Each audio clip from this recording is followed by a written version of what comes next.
लो दीदी चाय। अरे भाभी, घर में बहू आ गई फिर भी तुम काम कर रहे हो? बहू क्या सो रही है क्या?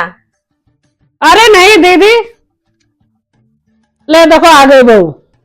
नमस्ते बुआ जी, नमस्ते। खुश रहो बहू खुश। अभी तक सो रही थी क्या? अरे नहीं दीदी, मेरी बहू तो सुबह 4 बजे जग जाती है। सारा काम घर का वही करती, मैं लड़ती रहती हूँ कि इतनी जल्दी मत उठाकर।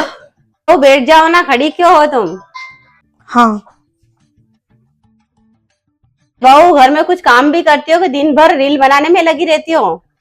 अरे दीदी, ये तो कल सुबह बहुत जल्दी उठ गई है। इसके लिए क्या सर्दी क्या गर्मी, इसका तो कोई फर्क पड़ता ही नहीं है।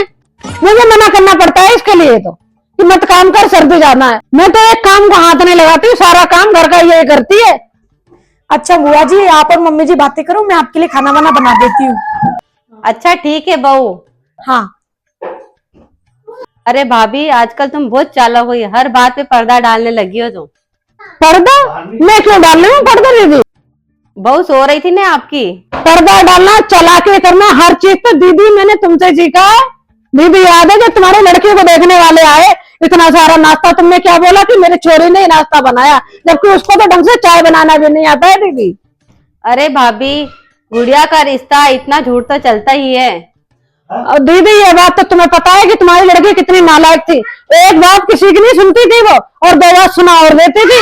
दीदी एक बात बताऊं, तुम्हारी लड़की ससुराल जाके परफेक्ट होगी ना, ऐसे मेरी बहू भी एक दिन परफेक्ट हो जाएगी। अभी तो नई नई है, 1-2 साल में वो भी हो जाएगी परफेक्ट।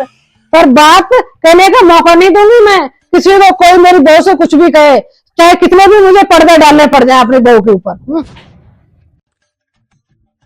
तो मौका चाहिए मेरी बहू के ऊपर ताना मारने का। क्या बढ़िया था।